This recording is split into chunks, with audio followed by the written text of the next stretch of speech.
কিছু কিছু অবৈধ কাজ করার কারণে এমনও দল আছে বাংলাদেশে নিষিদ্ধ করা হয়েছে 1 বছর খানিক, তারা হতাশায় অনেকে মরে গেছে। অথচ এরা 54 বছর এ বাংলাদেশটা স্বাধীন হওয়া, এর আগেও এ দল প্রতিষ্ঠিত হয়েছে 41 সালে।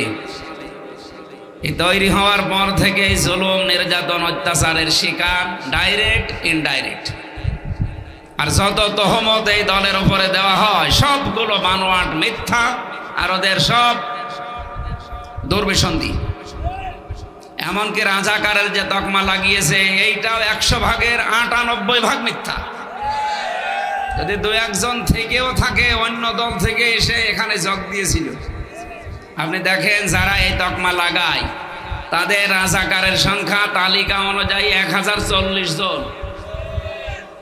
আর যাদেরকে আপনি রাজাকার বলে ত্যাগ দিতে চান এদের মাত্র 37 জন, তাও 11 জন মরে গেছে। সুতরাং ঝাঁঝর যদি সইকে এসে বলে যে তোমার পেছনে ফোঁটা, ওর কি খুলে ফেলা দরকার না? আমরা যদি সোজ হয়, আপনি কি ঝাঁঝর, ওর পেছনে ফোঁটার কোনো অসুবিধা আছে? সুতরাং এই শব্দ এখন আর কেউ খায় না। যারা এগুলো আবার তৈরি করছে আশা করছে তাদের বিবেকে ধাক্কা লাগবে। এরপরও যদি ধাক্কা না লাগে ওগুলো ওই জালেমদের মতোই পতনে আপনি অপেক্ষা করেন। এই শব্দটা অন্য দলের লোকদের সাথে লাগানো যায়। দেখেন ঘোষণা তো হয়নি এখনো। আমার যেখানে আসন কুষ্টিয়া 3, 4 জন অলরেডি খাড়া হয়ে আছে এক দলের। আমার মনে হয় শুধু ঘোষণা দিতে দেরি, এই পদ পাওয়ার জন্য তারা মারামারি করে মরে যাবে। শুধু কুষ্টিয়া না, এই নারায়ণগঞ্জ, এই 2 আসনে একই অবস্থা। ঘোষণা দিক, আমাদের তো খালি মাথার উপরে দায়িত্ব চাপিয়ে দিয়েছে। এই আমরা কোনোদিন ভাবিও না যে আমার নাম আসবে। অধ্যাপক ইলিয়াস মোল্লা, ওনাকে জিজ্ঞাসা করেন তো উনি কোনোদিন ভেবেছে কিনা যে আমাকে দেওয়া হোক? ভাবনাও আসে না। সমাজ কল্যাণ সম্পাদক বাংলাদেশ জামাত ইসলামী নারায়ণগঞ্জ জেলা শাখা, এই নামটা বললে এখন অনেকের কলিজা কিন্তু ভরে যায়। জামাত ইসলামী বাংলাদেশ, কিছু মানুষ আছে তাদের কলিজায় আগুন লাগে। তাদের জন্য একটা দোয়া করছি, মৌতু বিকয়সি খুব, ও যেন আরো মরে হিংসায় জ্বলে পড়ে। বাংলাদেশে এমন কোন ঘর থাকবে না যেখানে বাংলাদেশ জামাত ইসলামীর দাওয়াত পৌঁছাবে না ইনশাআল্লাহ। এই দেশে এখন শুধু রাজধানী, বিভাগীয় শহর, জেলা শহর, উপজেলা শহর, থানা শহর, ইউনিয়ন শহর না, এখন ওয়ার্ড পর্যন্ত, এমনকি ইউনিট পর্যন্ত বাংলাদেশ জামাত ইসলামীর আছে। এটা অন্য কোন দলের আছে কিনা আমি জানি না। অথচ এত অত্যাচারের পরে এত বিলুপ্ত হয়ে যাওয়ার কথা। কিছু কিছু অবৈধ কাজ করার কারণে এমনও দল আছে বাংলাদেশে নিষিদ্ধ করা হয়েছে 1 বছর খানিক, তারা হতাশায় অনেকে মরে গেছে। অথচ এরা 54 বছর এ বাংলাদেশটা স্বাধীন হওয়া, এর আগেও এ দল প্রতিষ্ঠিত হয়েছে 41 সালে। তৈরি হওয়ার পর থেকে জুলুম, নির্যাতন, অত্যাচারের শিকার, ডাইরেক্ট ইনডাইরেক্ট। আর যত তহমত এই দলের উপরে দেওয়া হয় সবগুলো বানোয়াট, মিথ্যা, আর ওদের সব দুর্বিসন্ধি। এমনকি রাজাকারের যে তকমা লাগিয়েছে এইটাও 100 ভাগের 98 ভাগ মিথ্যা। যদি 2-1 থেকেও থাকে অন্য দল থেকে এসে এখানে যোগ দিয়েছিল, আপনি দেখেন যারা এই তকমা লাগায় তাদের রাজাকারের সংখ্যা তালিকা অনুযায়ী 1040 জন। আর যাদেরকে আপনি রাজাকার বলে ত্যাগ দিতে চান এদের মাত্র 37 জন, তাও 11 জন মরে গেছে। সুতরাং ঝাঁঝর যদি সইকে এসে বলে যে তোমার পেছনে ফোঁটা, ওর কি খুলে ফেলা দরকার না? আমরা যদি সোজ হয়, আপনি কি ঝাঁঝর, ওর পেছনে ফোঁটার কোনো অসুবিধা আছে? সুতরাং এই শব্দ এখন আর কেউ খায় না। যারা এগুলো আবার তৈরি করছে আশা করছে তাদের বিবেকে ধাক্কা লাগবে। এরপরও যদি ধাক্কা না লাগে, ওগুলো ওই জালেমদের মতো পতনে আপনি অপেক্ষা করেন। আল্লাহ রাব্বুল আলামিন বলেন, ইন্নাদ-দীনা ইনদাল্লাহিল ইসলাম। এখানে ইন্না, এরপরে আল্লাহ দিনের আগে আলিফ লাম লাগিয়ে নির্দিষ্ট করে দিয়েছেন। রব্বুল আলামিন বলেন, অবশ্যই আমি আল্লাহর কাছে মনোনীত একটাই জীবন ব্যবস্থা, ধর্ম, তার নাম ইসলাম। এজন্য বাংলাদেশে অন্য ধর্মের যারা আছেন, এমনকি মুসলমানদের ভেতরেও যারা মুনাফিক আছেন, নামে মুসলমান কামে অমুসলিমের চাইতেও খারাপ, তাদেরকে বলছি আপনি ইসলামের কিছু মানবেন আর অন্য কিছু মানবেন, আবার আপনার কপালে কিন্তু দুঃখ আছে। আফাতুমিনুনা বিবাদিল কিতাবি ওয়া তাকফুরুনা বিবাদ। এই কিতাবের কিছু মানবে আর কিছু যদি অস্বীকার করো, না মানো, কি হবে তা জানো। ফামা জাযাউ মিনকুম মাইয়াফআলু যালিকা মিনকুম ইল্লা খিজিয়ুম ফিল হায়াতিদ দুনিয়া। আল্লাহ বলেন, এদের শাস্তি, এদের পুরস্কার হিসাবে আমি যেটা দেব, এখানে জাযা শব্দের দুইটা অর্থ আপনি করতে পারেন, হয় পুরস্কার অথবা শাস্তি। তাদের এই কাজের কারণে আমি আল্লাহ তাদেরকে যে পুরস্কার দেব বা শাস্তি দেব, তার এক নম্বরে দুনিয়ার জীবনে অপমান, লাঞ্ছনা, এগুলো ছাড়া সে কিছুই পাবে না। আল্লাহ যদি এতটুকু শেষ করে দিতেন, এই আয়াতটা আমি পড়তাম না। ওয়ায়াউমাল কিয়ামাতি ইউরাদ্দুনা ইলা আশাদ্দিল আযাব। অন্যান্য জাতির মানুষেরা তো জাহান্নামে যাবে, শাস্তির দিকে যাবে, তাদের আল্লাহ আসাধ্য শব্দ দেননি। কিন্তু যে মানুষগুলো কোরআনের কিছু বিশ্বাস করে, কিছু মানে না, দুনিয়ায় তো শান্তি তাদের নেই, মরণের পরে তাদের যন্ত্রণাদায়ক এবং কঠিন কঠোর শাস্তির দিকে আল্লাহ ঠেলে দেবে। এই আয়াতটা পড়লেই কেমন যেন আমার ভয় হয়। এই বাংলাদেশে বহু মানুষ আমরা এই আয়াতের ভেতরে এখন অলরেডি ডুবে আছি। এই জন্য আহ্বান জানাচ্ছি, আসেন মুনাফিকে যেন আমরা না করি। মুসলিম দাবি করার পরেও আপনার কাছে কেন নামাজের কথা বললে ভালো লাগে, রোজার কথা বললে ভালো লাগে, কিন্তু আল্লাহর এই জমিনে তার বিধান কায়েমের কথা বললে আপনার কাছে রাজনীতি মনে হয়, ধান্দাবাজি মনে হয়? আমার মনে হয় আপনার ইমানের সমস্যা আছে। এই যে ইমানের সমস্যা আছে, এটা কি আমি নিজে বানালাম? বলেন বলেন। কোরআনে কারীম জানিয়েছে, আনাকিমুদ্দিন ওয়ালা তাতাফাররাকু ফি। এ জমিনে আল্লাহর বিধান কায়েম করো, এখানে কোনো মত পার্থক্য করা যাবে না। হে নবী, আপনাকে শুধু না, বড় বড় নবীর নাম আমি এখানে পড়েছি। হযরতে মূসা, ইব্রাহিম, হযরতে ঈসা, নূহ, এত বড় বড় নবীর নাম নিতে নিতে আল্লাহ মুহাম্মদ রাসূলুল্লাহকে একই নির্দেশ দিয়েছে।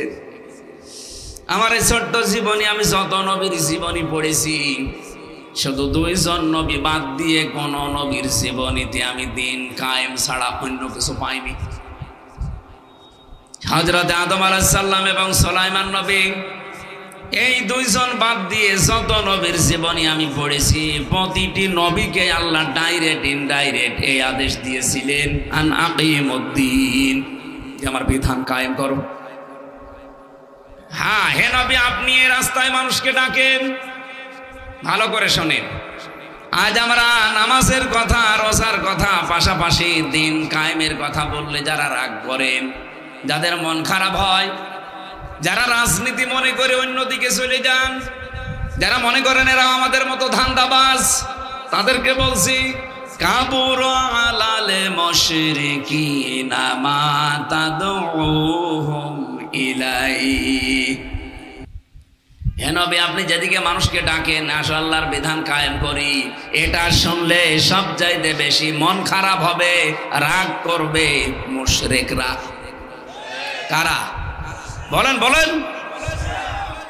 যারা শিরিক করে আমরা তাদেরকে মুশরিক বলি। সুতরাং এই ৫৬,০০০ বর্গ মাইলের ৬৩০টা থানা নিয়ে এই বাংলাদেশ এখন তৈরি করা, ৬৪টা জেলা।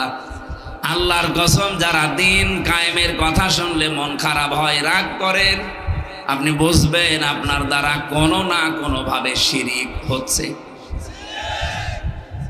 শিরিক করলে যেহেতু মানুষ মুশরিক হয়ে যায়, আর মুশরিকদের কাছে আল্লাহর দ্বীন কায়েমের কথা শুনলে খারাপ লাগবে।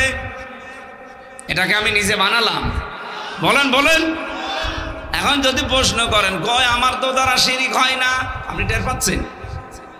শিরিক যদি না হবে, আপনি যদি মুশরিক না হবেন, তা আপনার কাছে দ্বীন কায়েমের কথা শুনলে রাগ হবে কেন? কি কথা বলেন না কেন? আপনার তো রাগ হওয়ার কথা না। যদি রাগ হয় বুঝবেন আপনি মুশরিক, আর যদি রাগ না হয় মনে করবেন আপনার ভেতরে একটা কাজ আছে। কি কি আছে? না না। এর পরের শব্দের দিকে তাকান, সূরা শুরার 13 নম্বর আয়াতের শেষের দিকে আছে, আল্লাহু ইয়াজতাবি ইলাইহি মাইয়াশা। আল্লাহ পাক বলেন, দ্বীন কায়েমের জন্য আমি সবাইকে পছন্দ করি না। যাকে আমার ভালো লাগে, যাকে আমি মনোনীত করি, যাকে নির্বাচিত করি, যাকে আমার পছন্দ হয়, এই মানুষটাকে আমি আল্লাহ দ্বীন কায়েমের জন্য কর্মী বানিয়ে ময়দানে ছেড়ে দেই। কিন্তু কে সে? ওয়াহদি ইলাইহি মাইয়ুনিব, যে মন থেকে আল্লাহর দিকে ফিরে আসতে চায়। এই বাংলাদেশে 18 কোটি মানুষ সবাই কি দ্বীন কায়েম হোক এটা চায়? বলেন বলেন। নারায়ণগঞ্জবাসী যারা চায় এ জমিনে আল্লাহর দ্বীন কায়েম হোক, তারা যারা বিশ্বাস করে আল্লাহ তাদেরকে ভালোবেসেছে। আপনাকে একটা সুসংবাদ শোনাই। সূরা আরাফের 46-47 নম্বর আয়াতের তাফসীর পড়তে গিয়ে আমি পেয়েছি, কিয়ামতের দিন আল্লাহ একটা প্রাচীরের ওপরে কিছু মানুষকে দাঁড় করিয়ে রাখবে। এটা আরাফ নামক প্রাচীর। এই মানুষগুলোকে আল্লাহ জান্নাতেও দেবে না, জাহান্নামও দেবে না। সাহাবী প্রশ্ন করলেন, হে নবী, এদেরকে আল্লাহ জান্নাতে দিচ্ছে না কেন? নারায়ণগঞ্জবাসী, যে কথা তুলেছিলাম, এখান থেকে একটা শিক্ষা নেওয়া লাগবে। আজ 18 কোটি মানুষ দেশে সবাই এই দ্বীন কায়েম হোক চাচ্ছে না। এই জন্যে চাই না, আল্লাহ তাদেরকে মনোনীত করে নাই, নির্বাচিত করে নাই, কারণ তারা মন থেকে আল্লাহর দ্বীনের দিকে ফিরে আসে নাই। যারা ফিরে এসেছে আল্লাহ তাদেরকে দ্বীন কায়েমের পথে লাগাবে। এই কথা বলেন না কেন? আর এটা সব চাইতে বেশি এখন বাংলাদেশে অগ্রণী ভূমিকা পালন করছে বাংলাদেশ জামাত ইসলামী। অন্য কোন দল আপনি দেখান, যাদের ইউনিয়ন থেকে শুরু করে আন্তর্জাতিক মহল পর্যন্ত সব জায়গায় যোগ্য এবং সৎ মানুষ সেট করতে পারে, কোন দলে বাংলাদেশে এখন নেই জামাত ইসলামী ছাড়া। অন্যান্য দল যদি আসেও তারা সব জায়গা কন্ট্রোল করা এখনো সম্ভব না। আপনার বিবেকের কাছে প্রশ্ন করে বলেন, পারবেন কিনা আপনি? কিন্তু জামাত ইসলামের ভেতরে ইউনিয়নের মেম্বার থেকে শুরু করে আন্তর্জাতিক মহল পর্যন্ত সব জায়গায় টিকে থাকার মতো লোক আছে। শুধু লোক না, যোগ্য এবং সৎ লোক আছে। বলেন। নবীজির হাদিস হচ্ছেন ইবনে ওমর রাদিয়াল্লাহু তাআলা আনহু قال قال النبي صلى الله عليه وسلم فاتبعوا الصواد الاعظم। মুসলিম শরীফের হাদিস। নবীজি বলেন, তোমাদের ভেতরে অগ্রণী ভূমিকা যারা পালন করে দ্বীন কায়েমের জন্য, যাদের দ্বারা আল্লাহর বিধান কায়েম করা খুব তাড়াতাড়ি সম্ভব, আমি নির্দেশ দিলাম উম্মতেরা ওই দলেরকে অনুসরণ করবা। এই হাদিস এখন আমি কেবল বানালাম না, কথা বলেন না কেন? সুতরাং এই দেশে এখন যেহেতু দ্বীন কায়েম করার অগ্রণী ভূমিকায় আছে 1 নম্বরে জামাত ইসলামী বাংলাদেশ, এই জন্য চোখ কান বুঝে আপনাদের আমি আহ্বান জানাচ্ছি, আসেন যেভাবেই হোক এদেরকে সাহায্য সহযোগিতা এবং কি অনুসরণ করে আল্লাহর আইন প্রতিষ্ঠায় এগিয়ে দেই। এই 54 বছর তো দেখলেন কম বেশি কিছুই হয়নি। অধ্যাপক ইলিয়াস মোল্লার মতো মাত্র 151 জন যদি এবার কোরআন শরীফ বুকে নিয়ে যেতে পারে, 5 বছর লাগবে না। উনি তো 7 দিন সময় দিয়েছে, 7 দিন এই দেশ পরিবর্তন হয়ে যাবে। টেকনাফ থেকে তেতুলিয়া 1150 কিলোমিটার পথ, যে কোনো ভাবে আপনি রাত দিন চলে যাবেন, কোনো চিন্তা আপনার মনের ভেতরে আসবে না, শুধু আল্লাহর ভয় ছাড়া। মালয়েশিয়া বাংলাদেশের চাইতে প্রায় 5 ডবল বড়। আমি প্রতিদিন প্রায় 1200-2000 কিলোমিটার রান করতাম। এ বিশাল দেশ, আর আজ 2টা-3টা নেই, চলে যাচ্ছি মরুভূমি, পাহাড়, শুধু পাম গাছ, বিশাল জঙ্গল পার হওয়া লাগে।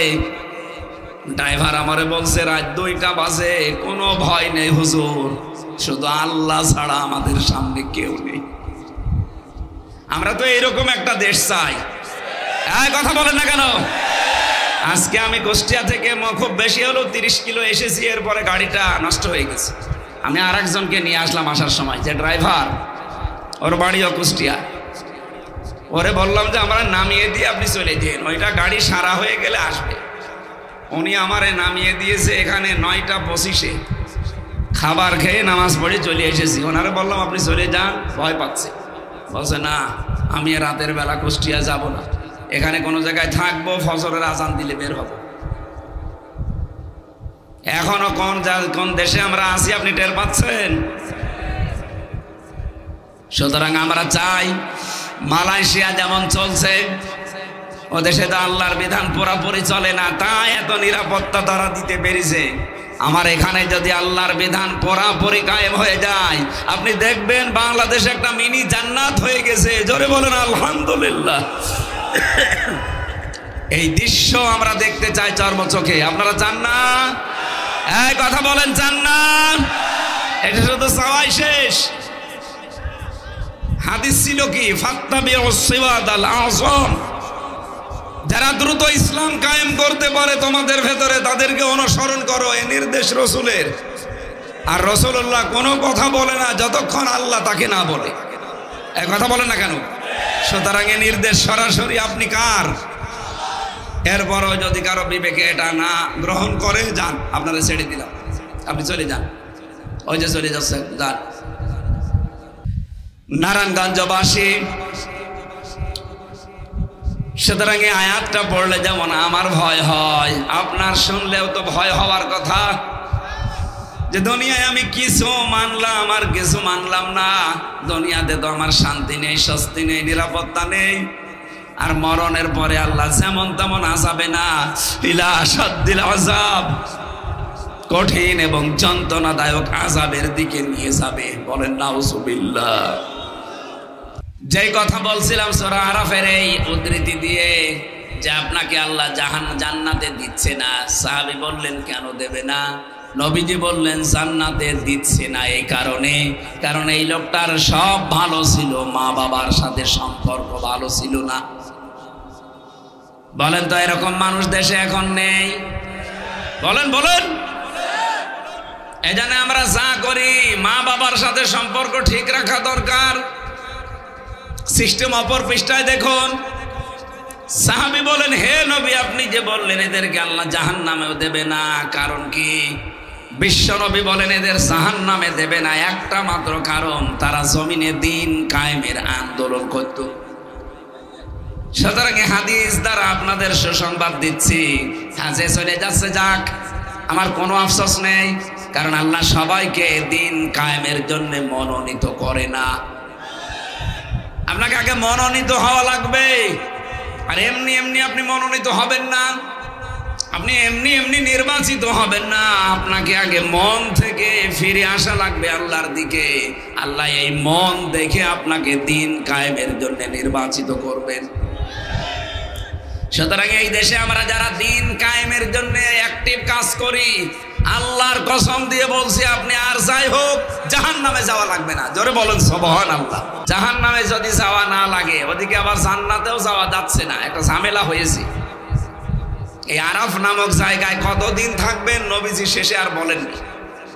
এই জন্য আমাদের উচিত হচ্ছে দিন কায়েমের আন্দোলনে যারা আছি, মা বাবার হকও যেন আমরা আদায় করতে পারি। জোরে বলেন আমিন। এই জন্য সবার জন্য আজকের এই অনুষ্ঠান যেহেতু উন্মুক্ত, সবাইকে নিয়ে এই দরবারে ইলাহিতে শুকরিয়া আদায় করছি আলহামদুলিল্লাহ। রবিউল আউয়াল মাস আজকে 26 তারিখ। দেখতে দেখতে কিন্তু এই মাসটা চলে যাচ্ছে না? কিন্তু যেটা দিতে এসেছিল ওইটা কিন্তু এখনো আমরা নিতে পারিনি। রবিউল আউয়াল এসেছিল আমাদের কাছে শুধু জিলাপি আর খিচুড়ি খাওয়ার জন্য, নাকি? বলেন বলেন। আমরা রবিউল আউয়াল যেহেতু চলে যাচ্ছে আর মাত্র 4 দিন আছে, একটা মহান শিক্ষা নিয়ে এসেছিল। আমি প্রায় 27টা পেয়েছি নবীজির সিরাত গ্রন্থগুলো পড়তে পড়তে। তার ভেতরে একটা হচ্ছে বিশ্ব নবী এ মাসে জন্ম নিয়েই 3 জন মহিলার দুধ পান করেছিলেন। কয়জন বলেন বলেন? প্রথমে তার নিজের আপন মা হযরতে আমিনা, 2 নম্বরে উম্মে আইমান নামে এক দাসী, 3 নম্বরে তার দুধ মা হযরতে হালিমাতুস সাদিয়া। খুব খেয়াল করে শোনেন তো, রবিউল আউয়াল আপনি কি করলেন আর নবীজি কি করেছিলেন? এ মাসে জন্ম নিয়েছেন নবীজি, বিদায় নিয়েছেন এই মাসেই। সিরাত ইবনে হিশাম লিখেছে বিশ্বনবী মুহাম্মদুর রাসূলুল্লাহকে হযরতে হালিমা যখন কোলে তুলে নিয়েছে, ডান স্তন তাকে পান করিয়েছে, তিনি পান করলেন। বাম স্তন যখনই দিয়েছে মুখ বের করে দিলেন। হযরতে হালিমা বলেন, আমি 1 বার 2 বার 3 বার মুখ লাগালাম, 3 বারই মুখ বের করে নিল। চোখের ইশারা দিয়ে যেন মুহাম্মদ সাল্লাল্লাহু আলাইহি ওয়াসাল্লাম আমাকে বোঝাতে চাই, মা হালিমা জোর করেন কেন? ডান স্তন এটা আমার অধিকার ছিল, আমি পান করেছি। বাম স্তন এটা আমার অধিকার না, এটা আমার দুধ ভাই আব্দুল্লাহর অধিকার। দুনিয়াতে আমি ভাইয়ের হক নষ্ট করার জন্য আসি নাই, এসেছি ভাইয়ের হক ফিরিয়ে দেওয়ার জন্য। বাংলার মুসলমানেরা, যেই নবী মায়ের কোলে এই মাসে জন্ম নিয়ে মায়ের হক ফিরিয়ে দেয়, আর আমরা সেই নবীর উম্মত, যত বড় হই তত ভাইয়ের হক মারার শ্রম হই। বলেন, কত মানুষ এখানে আছে ভাইয়ের জমি আত্মসাৎ করে নিজের নামে লিখে নিয়েছে? কত মানুষ বসে আছে এখানেও, আমি জানি হয়তো তো মাইকের আওয়াজ শুনছে, ভাইয়ের কাছ থেকে চাঁদাবাজি করে সম্পদের মালিক হয়েছে। বলেন তো, নবীজি ওইটা কি শুধু দুধ ভাই আপন ভাইয়ের কথা বুঝিয়েছেন? না, আল মুসলিমু আখুল মুসলিম, মুসলমান মুসলমানের ভাই। আপনি যে মুসলমানের কাছে চাঁদাবাজি করছেন ওটা তো আপনার ভাই।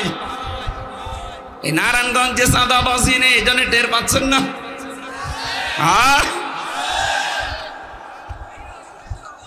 অথচ যেই লোকটা ভাইয়ের কাছে চাঁদাবাজি করে লক্ষ কোটি টাকার মালিক, এই রবিউল আউয়াল আসলে আমারে ডেকে বলবে, হুজুর মিলাদ করে দেন। মিলাদের পরে জিলাপি দেবে, খেজুরি দেবে, বিরিয়ানি দেবে। কোথায় পেলেন টাকা? হুজুর চাঁদার টাকা। কি বেশি বলে ফেললাম? এরকম দৃশ্য বাংলাদেশে নেই। আমি নিজে পেয়েছি আমার কুষ্টিয়ায়, চাঁদার টাকা তুলে ওইটা দিয়ে মিলাদ দিচ্ছে। আর নবীজি রবিউল আউয়ালে কি করলেন? নিজের ভাইয়ের হক ফিরিয়ে দিয়েছেন মায়ের কোলে বসে। সুবহানাল্লাহ বলতে পারেন নাই?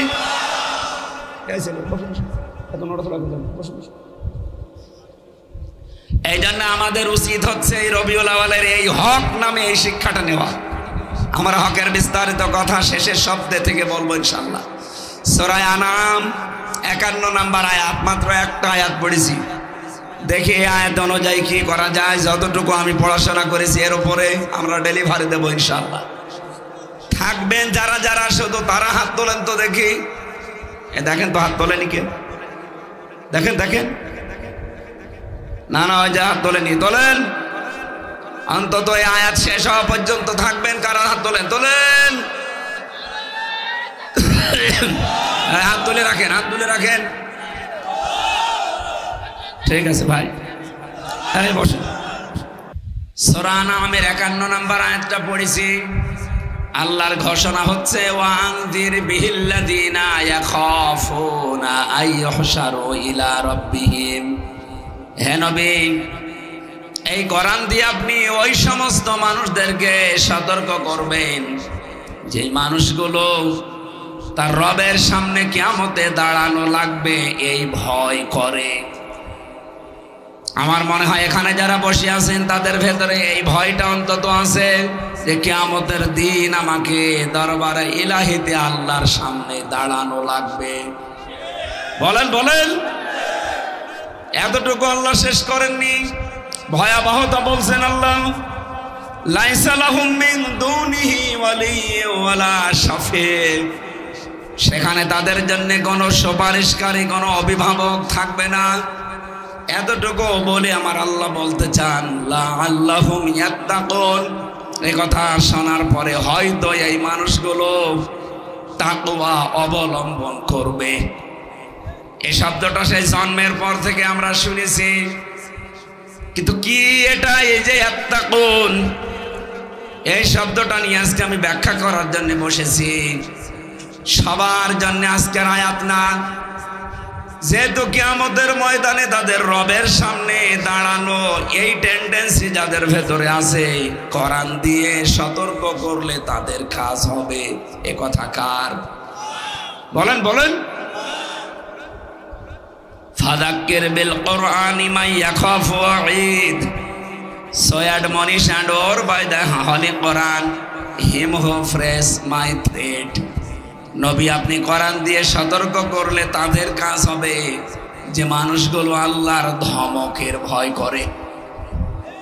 এই জন্য এখানে যারা বসে আছেন, আল্লাহর ধমক কেমন, কিয়ামতের দিন আল্লাহর সামনে দাঁড়ালে কি অবস্থা, ভয়াবহতা তৈরি হবে, এই বিশ্বাস যাদের ভেতরে জন্ম হয়েছে, তাদের যদি জরুরি কোনো প্রয়োজন না থাকে, আমার মনে হয় তারা এই আয়াত শেষ না করে যাওয়ার কথা না। কথা বলেন না কেন? এবার শোনেন তো কি বলতে চান আল্লাহ। এই কোরআন দিয়ে সতর্ক করবেন আপনি তাদেরকে যারা আমার সামনে হাসরের ময়দানে দাঁড়ানোকে ভয় করে। অনেক মানুষ ভয় করতে চায় না, কারণ কি? তারা মনে করে কিয়ামতের দিন আল্লাহর সামনে যদি আমি দাঁড়ায়ও, একা না, লক্ষ লক্ষ মুরিদ ভাই আমার সাথে থাকবে, তাদের সামনে আমি দাঁড়াবো না। এটা ডাহা মিথ্যা কথা এবং প্রতারণা। বাংলাদেশের বহু ভণ্ড পীর মানুষকে এই প্রতারণা করে তাদের দরবার কেন্দ্রিক ব্যবসা চালিয়ে যাচ্ছে। কিয়ামতের দিন কেউ কারো সাথে আসবে না, প্রতিটি মানুষকে আল্লাহর সামনে দাঁড়ানো লাগবে সিরেফ একা একা। ওয়াকুল্লুহুম আতিহি ইয়াউমাল কিয়ামাতি ফারদা। সূরা মারইয়ামের 95 নম্বর আয়াতে আছে, রব্বুল আলামিন বলেন কিয়ামতের দিন প্রতিটি মানুষকে আমার সামনে আমি দাঁড় করাবো একা একা। কয়জন করে? আল্লাহ বলেন আমি একা একা দাঁড় করি, ওর পুরা জীবনটা সম্পর্কে জিজ্ঞাসা করব, বিশেষ করে 5টা প্রশ্নের জবাব দেওয়া ছাড়া ওর সামনে যাওয়ার কোনো উপায় নেই। এমনকি পিছনেও যেতে পারবে না, জায়গায় দাঁড়িয়ে থাকবে। মা তাসালু কদামা বানি আদম আবদি ইয়াউমাল কিয়ামাতি হাত্তা ইসআলান খামসিন আন উমরিহি ফিমা আফনা। প্রথমেই প্রশ্ন হবে তোমার জীবনটা কিভাবে তুমি কাটালে। নারায়ণগঞ্জবাসী, আপনি গরু ছাগল না, আপনার বিবেক আছে, আপনি মানুষ। একটু ভাবেন তো, এখনই মরে গেলেন, আল্লাহ পাক তার নিজের সামনে যদি দাঁড় করিয়ে বলে হামজা একটা 50-60 বছরের জীবন দিয়েছিলাম, কিভাবে কাটালে বলতো? আমার তো 50 বছর না, মাঝে মাঝে একা থাকলে আমার মনে হয় রব্বুল আলামিন যদি আমারে বলে হামজা 2025 সালের আগস্ট মাসের 31 তারিখ পর্যন্ত তোরে মাফ করে দিলাম, যা শুধু সেপ্টেম্বরের 1 থেকে 19 এই 19টা দিনের হিসাব দিয়ে যা জান্নাতে চলে যা। আমার তো মনে হয় 19 দিনের হিসাব এখনো আমার জোগাড় হয়নি। আপনারা পারবেন? হ্যাঁ, আপনারা পারবেন। কত কঠিন বিষয় আপনি কি জানেন? হিসাব। এই চিন্তা থেকেই হযরত ওমর যে হিসাব দেওয়া লাগবে, ঘুমাতে পারতেন না রাতে, তারপরেও তো তার জান্নাতে যাওয়ার গ্যারান্টি দুনিয়ায় আল্লাহ পাঠিয়ে দিয়েছিলেন।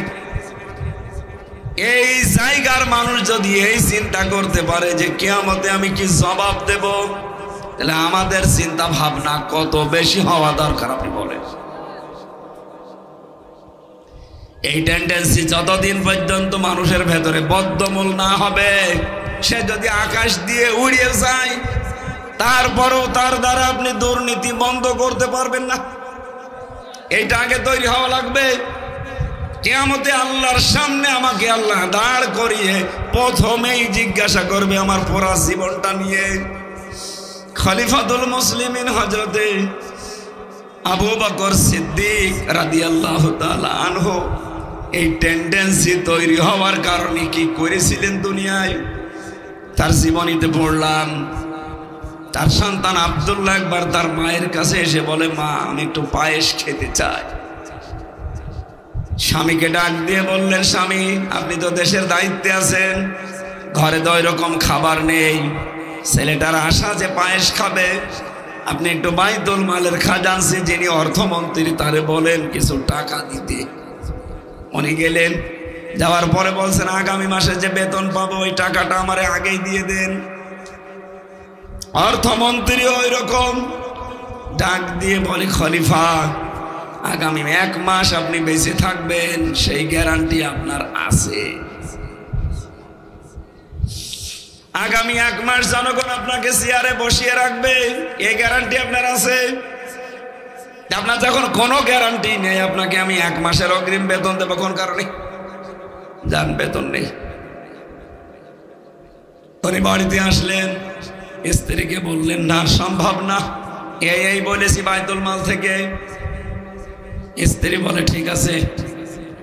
প্রতিদিন উনি যে ভাতা পায় রাষ্ট্রের কাছ থেকে, যে বেতন পায়, মনে করেন 100 টাকা করে, ওখান থেকে 90 টাকা করে খরচ করে সংসারের জন্য 10 টাকা করে আলাদা করে রাখে। 15 দিন পর এই 150 টাকা দিয়ে আটা কিনে উনি পায়েস বানিয়েছে, সন্তানকে দিয়েছে, আবু বকর সিদ্দিককেও দিয়েছে। হযরত আবু বকর জিজ্ঞাসা করলেন, স্ত্রী টাকা তো আমি এনে দেইনি, কোথায় পেলে? স্ত্রী বলছে হারাম না, এইভাবে জমিয়েছিলাম। উনি খাবারটা খেলেন, চলে গেলেন বাইতুল মালে।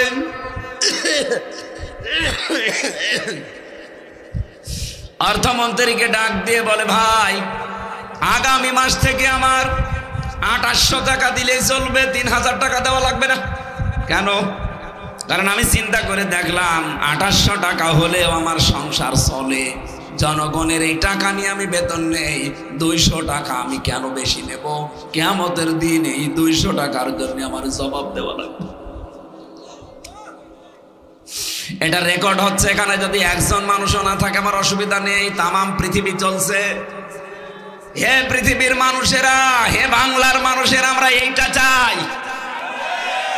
এদেশের 1628 জন মানুষ দায়িত্বে আছে।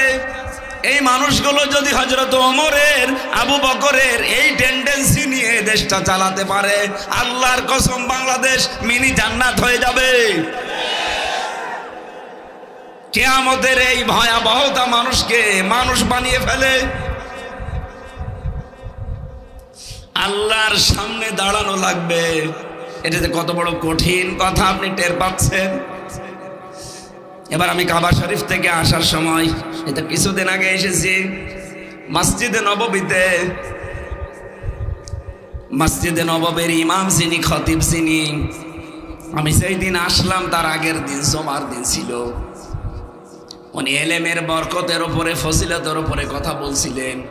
সর্বশেষ যে কথাটা বললেন, আমার আশপাশে কয়েকটা দেশের মানুষ ছিল, দেখলাম কান্নাকাটি করছে, আমার চোখ দিয়েও পানি চলে এসেছে। কিয়ামতের দিন আলেমদেরকে আমার আল্লাহ এই 1000 লক্ষ মানুষের সামনে বিচার করবে না, ওদেরকে আল্লাহ পর্দা দিয়ে আলাদা ঢেকে ফেলবে। আল্লাহ নিজের সামনে দাঁড় করিয়ে বলবে, হামজা এটা করেছিলি, এই কাজ তোর জীবনে ছিল। আল্লাহর সামনে দাঁড়িয়ে সব হিসাব জবাব পঙ্খানো দেওয়া লাগবে, স্বীকার করা লাগবে। উনি একটা হাদিস বলার পরে ব্যাখ্যাটা বলছিলেন, কিয়ামতের ওই ময়দানের শেষ পর্যায়ে আমার আল্লাহ আমার কাছ থেকে সব কথাগুলো মনে করেন শোনার পর, স্বীকৃতি নেওয়ার পর আস্তে করে বলবে যে যা, তোরে গোপনে মাফ করে দিলাম, কাউকে কিছু বলবি না, জান্নাতে চলে যা। নামের আগে আলেম আছে, এই জন্য একটু আশা লাগে, ভরসা লাগে। কিয়ামতের দিন আল্লাহ যেন অন্তত এই আলেমটা ঠিক মতো আমার এই জায়গা পর্যন্ত পৌঁছিয়ে দেন। আপনারাও এখানে যারা আছেন আপনারাও আলেম। আলেম মানে জ্ঞানী, যে যতটুকু জানেন দিনের বিষয় আপনি অতটুকুর আলেম। এই কথা বুঝতেছেন? আপনি নামাজের নিয়ম কানুন জানেন, যে নামাজের 13টা ফরজ, 14টা ওয়াজিব, 12টা সুন্নাত, আপনি নামাজের আলেম। আপনি ওযুর নিয়ম জানেন, আপনি ওযুর আলেম। যাকাত দিতে হয় 8টা খাতে আপনি জানেন, আপনি যাকাতের আলেম। এই জিনিস থাকলে যাকাত দেওয়া লাগে, এই ফসল উৎপাদন হলে যাকাত দেওয়া লাগে, আপনি জানেন, তাহলে আপনি যাকাতের আলেম। তাহলে এখানে আমরা আলেম বাদে কেউ আছি? কিয়ামতের দিন আল্লাহ বিচার যখন করবে, জেনারেল মানুষের মতো না, আলাদাভাবে পর্দা দিয়ে ঘিরে নিয়ে গোপনে আল্লাহ যেন এই হাদিস অনুযায়ী আমাদেরকে মাফ করে দেয়।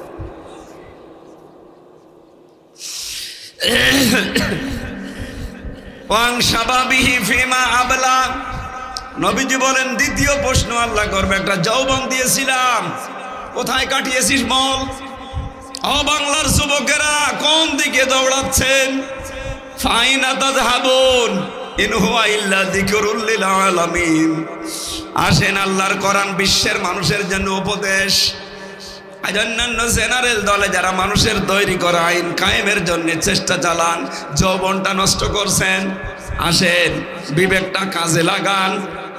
আপনারও তো দায়িত্ব এই যৌবনটা অন্তত দিনের কাজে লাগানো। আপনার যৌবনের মিছিল আল্লাহর দিনের কাজে লাগে না, আপনার যৌবনের দেওয়ালের লিখন দিনের কাজে লাগে না, যৌবনের চিন্তা ভাবনা দিনের কাজে লাগে না, কি জবাব দেবেন সামনে দাঁড়িয়ে?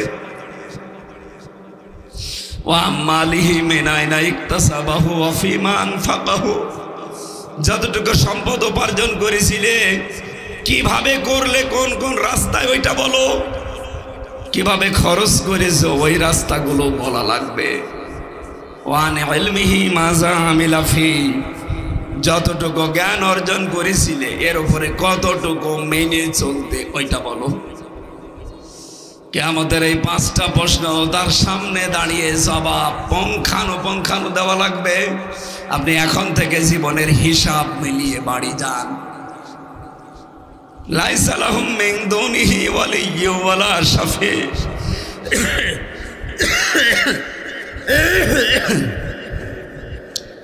কোন অভিভাবক পাবেন না, কোন সুপারিশকারীও থাকবে না আল্লাহর সামনে আপনাকে রক্ষা করতে। যারা আজ আপনাকে ধোঁকা দিয়ে বোকার স্বর্গে রেখেছে যে আমি আছি, এগুলো ভুয়া কথা। আল্লাহ বলেন কেউ থাকবে না। আজ যারা বলে যে কিয়ামতের দিন লক্ষ লক্ষ মুরিদ নিয়ে এক এক পীর সাহেব উঠবে, এগুলো ভণ্ডামি আর বোকামি ছাড়া কিচ্ছু না। কোরআন বলছে আপনি একা উঠবেন, আর পীর সাহেব বলে লক্ষ লক্ষ মুরিদ নিয়ে আসবেন। পীরের কথা সঠিক না আল্লাহর কথা সঠিক? এজন্য সব ভরসা বাদ দেন। যারা রেকর্ড শুনছেন, আজকে থেকে নিজের কাজের উপরে আপনি ভরসা করতে পারেন। লাআল্লাহুম ইয়াত্তাকুন, আশা করা যায় কথাগুলো শুনলে তোমরা তাকওয়াবান হবে। কিভাবে তাকওয়াবান হয় মানুষ? আমাদের দেশের ক্রাইটেরিয়া যেটা, প্রক্রিয়া যেটা, এটা ভুল। আমরা মনে করি তাকওয়াবান হতে হলে না। আশা করা যায় আমরা তাকওয়াবান হব। কোন প্রক্রিয়ায় হব, এই প্রক্রিয়াটা বলার জন্য আমি এই তাফসিরে বসেছি। হযরতে আলী রাদিয়াল্লাহু তাআলা আনহু বলেন, এদিকে তাকান, এটাই শেষ কথা, খুব ভালো করে শুনবেন। আজ যেভাবে সবক দেয় বিভিন্ন জায়গায়, যে জুব্বা গায়ে দিলে মনে হয় তাকওয়াবান হয়ে গেছে, পাগড়ি একটা মাথায় দিয়ে বিশাল তসবিহ হাতে নিলে 2-3 বার হজ করলেই আপনি বিশাল মুত্তাকি না। কিভাবে তাকওয়া অর্জন করা লাগে, এর 6টা প্রক্রিয়া আমি হাদিস থেকে বলছি। 1 নম্বরে যদি কেউ তাকওয়া অর্জন করতে চায়, তাকে হক অনুসন্ধানকারী হওয়া লাগবে।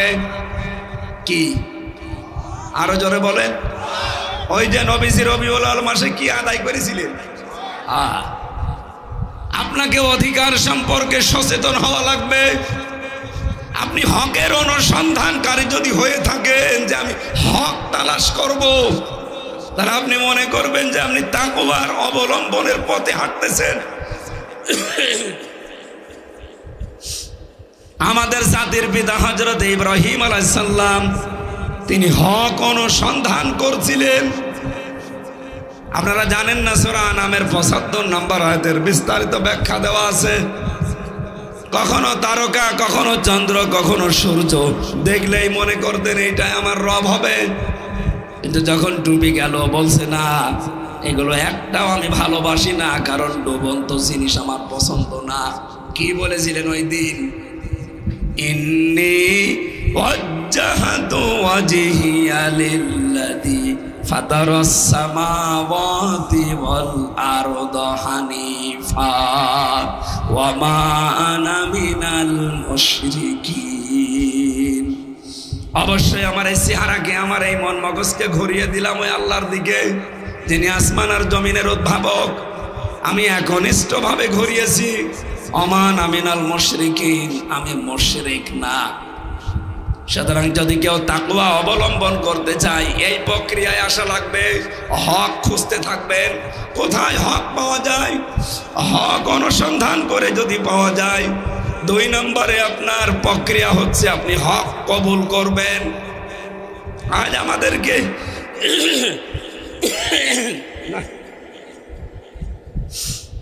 জাতির পিতা ইব্রাহিম আলাইহিস সালাম তিনি অনুসন্ধান করে হক পেয়েছিলেন, আর আমার এই বাংলার জাতির মানুষদেরকে চোখে আঙ্গুল দিয়ে হক দেখিয়ে দিলেও কবুল করতে চায় না।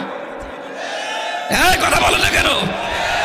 এত কায়দায় উদাহরণ দেওয়া হয়, এরপরও মানুষ হক কবুল করতে চায় না। ৩ নম্বরে হক যদি কেউ পেয়ে যায়, সে যেন হককে প্রচার করে। আর এই প্রচার করতে গিয়ে আমি ৩ বছর ছেলে, আমার নিজের কোনো দোষের কারণে, এই বলেন না কেন, আমাকে কি জেনাকার বলে ধরেছিল, ছিনতাইকারী বলে ধরেছিল, মানুষ হত্যাকারী, কি করবে? এই হক প্রচার করতাম এই কারণে। এই জন্য আপনি যদি তাকওয়াবান হতে চান, এত বড় জুব্বা গায়ে না দিলেও চলবে, এত বড় দাড়ি না রাখলেও চলবে, কিন্তু আপনার এই হক প্রচারকারী হওয়া লাগবে। আজ বাংলাদেশে আমরা সবাই যদি এই হক প্রচারকারী হয়ে যেতাম, এই বাংলাদেশে কোনো মানুষ আর আগামীতে হকের বিরুদ্ধে দাঁড়ানোর সাহস পেত না। আমি আশা করছি কথা বোঝাতে পেরেছি। ৪ নম্বরে হক যদি আপনি পেয়ে যান, হক শুধু প্রচার করবেন তা না, তার উপরে দৃঢ় থাকা লাগবে। যেমন আমাদের পূর্বপুরুষরা দৃঢ় ছিল। শহীদ মীর কাসেম আলী হকের উপরে দৃঢ় ছিল না? আমেরিকা থেকে চলে এসেছিল। আজ যারা হকের দাবিদার তারা দেশ থেকে পালিয়ে যায় কোন কারণে? আপনি যদি হক দৃঢ় থাকতে পারেন, মীর কাসেম আলীর মতো দেশ থেকে চলে আসেন। ৫ নম্বরে আপনি যদি তাকওয়া অর্জন করতে চান, এর প্রক্রিয়া হচ্ছে হক আপনাকে কায়েম করা লাগবে। আর বাংলাদেশ জামাত ইসলামী এইটাই চাই। আপনি বলেন এদের অন্য কোনো উদ্দেশ্য যদি থাকে, এই দল আপনাকে আমি করতে বলি না, আমি নিজে মিশে দেখেছি তারা হক কায়েম করতে চায়। হক হচ্ছে কোরআন, হক হচ্ছে হাদিস। ৬ নম্বরে শুধু হক কায়েম করলে হবে না, হক যদি কায়েম হয়ে যায় সেটাকে সাহায্য করার জন্য সবসময় ব্যস্ত থাকা লাগবে। এবার যদি আল্লাহর ফজলে করমে এদেশে হক প্রতিষ্ঠিত হয়ে যায়, এটা পাহারা দেওয়া যাবে না, সাহায্য করা যাবে না। আল্লাহ আমাদেরকে এই ৬টা প্রক্রিয়ায় তাকওয়া অবলম্বন করার তৌফিক দান করেন, বলেন আমিন। সম্মানিত মা বোন যারা এসেছেন, শুধু নামাজ পড়া, রোজা রাখা আর কালো বোরকা পরা ইবাদত না।